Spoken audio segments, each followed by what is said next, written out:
Ya, sebagai bentuk solidaritas kami ya mengenakan jaket ojek online ini. Informasi lainnya, haru menyelimuti ruang tahanan Polres Situbondo. Seorang bocah nekat mengayuh sepeda puluhan kilometer demi bertemu sang ayah yang ditahan di Polres Situbondo.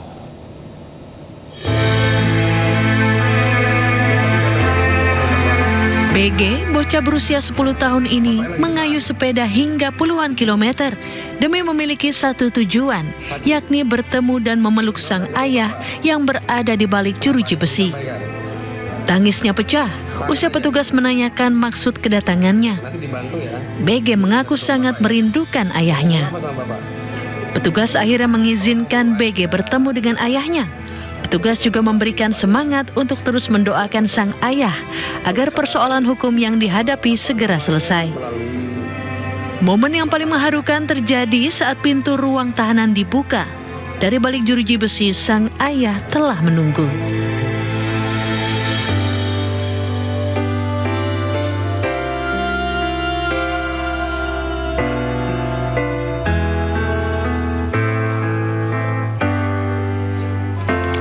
BG yang baru berusia 10 tahun ini pun langsung menangis dan berusaha memeluk ayahnya seerat mungkin. Petugas merasa kasihan karena alasan anaknya rindu atau kangen sama orang tuanya, sehingga diberi kesempatan untuk ketemu sama orang tuanya. Dan ayahnya atau bapaknya ini dilakukan penahanan karena diduga melakukan kekerasan fisik atau penganiayaan terhadap seseorang. Sebelum meninggalkan Polres Situbondo, petugas juga memberikan sejumlah makanan ringan dan uang saku kepada bocah tersebut. Dari Situbondo, Jawa Timur, Rizky Amirul Ahmad, iNews melaporkan.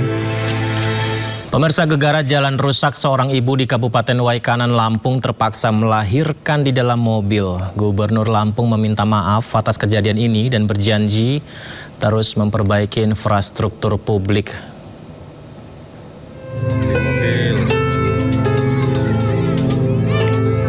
Video amatir yang memperlihatkan proses persalinan seorang ibu-ibu di dalam sebuah minibus beredar viral. Peristiwa ini terjadi hari Minggu kemarin di Kampung Tiuh Balak 2, Kecamatan Gunung Labuhan, Kabupaten Waikanan, Lampung. Persalinan terpaksa dilakukan di tengah jalan, lantaran jalan menuju puskesmas berbatu dan tak layak dilewati. Setelah dibantu bidan dan sejumlah ibu-ibu, proses persalinan pun berhasil dan ibu beserta bayinya selamat. Pasca peristiwa tersebut, Gubernur Lampung Rahmat Mirzani meminta maaf. Ia menegaskan pihaknya terus mendorong perbaikan infrastruktur agar akses pelayanan publik berjalan baik.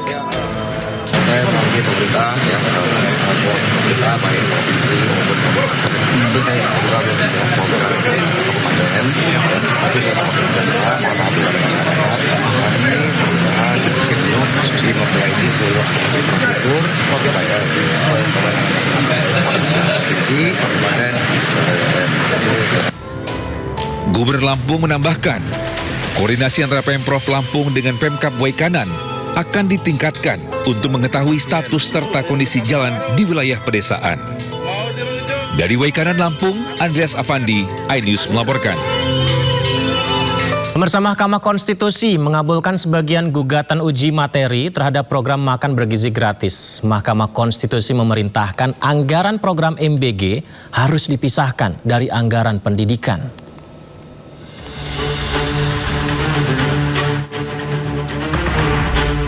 Kamis siang, Mahkamah Konstitusi memutuskan mengabulkan sebagian gugatan uji materi program makan bergizi gratis yang diajukan Yayasan Taman Belajar Nusantara bersama 6 pemohon lainnya.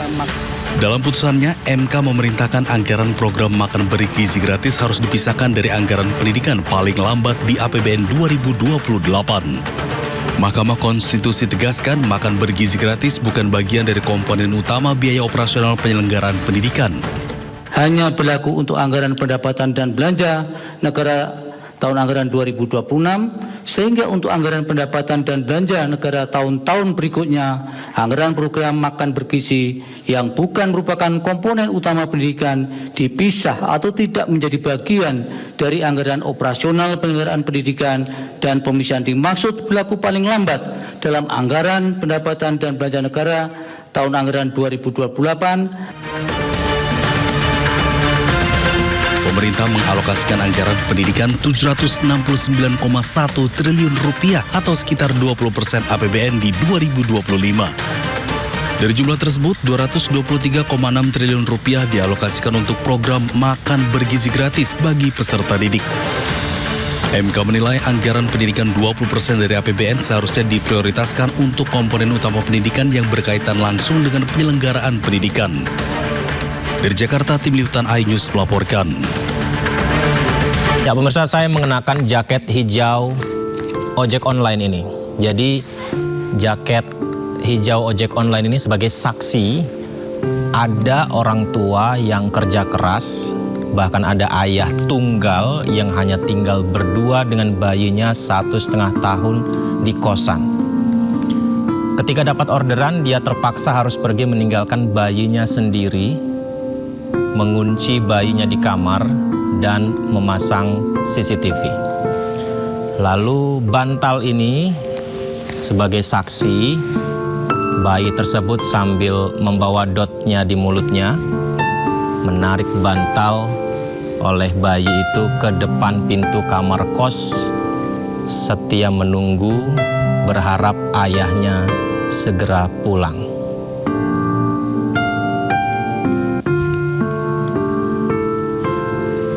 Inilah sosok bayi 1,5 tahun di Kolaka, Sulawesi Tenggara yang harus rela ditinggalkan ayahnya pada malam hari. Saat ayahnya pergi, bayi ini dengan pintar mengucap bye-bye kepada ayahnya yang terpaksa pergi memenuhi orderan ojek online.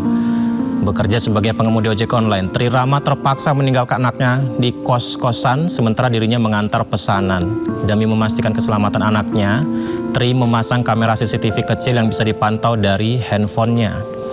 Dan kalau kita lihat pemirsa di bawah sebelah kiri itu ya, bayi tersebut di tengah kesendiriannya dengan dot di mulut meletakkan bantal di depan pintu kamar kos. Sebagai makna, dia menunggu hingga ayahnya pulang. Meskipun seringkali berjam-jam kemudian sang ayah belum juga pulang dan bayi itu pun tertidur di kasurnya. Pemirsa, kisah Tri Rama ini mengajarkan kita bahwa masih banyak warga Indonesia yang berada di titik terendah bersama buah hatinya, namun menyerah bukan pilihan.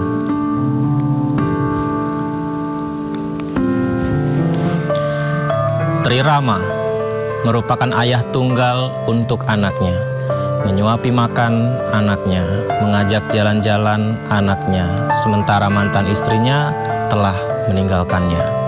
Tidak ada yang tahu kemana sang istri, namun perjuangan Tri Rama membuat netizen bereaksi emosional di media sosial karena tidak mudah menjadi sosok ayah, menjadi sosok ibu sekaligus, di mana dalam kondisi yang juga harus mencari nafkah anaknya yang masih 1,5 tahun.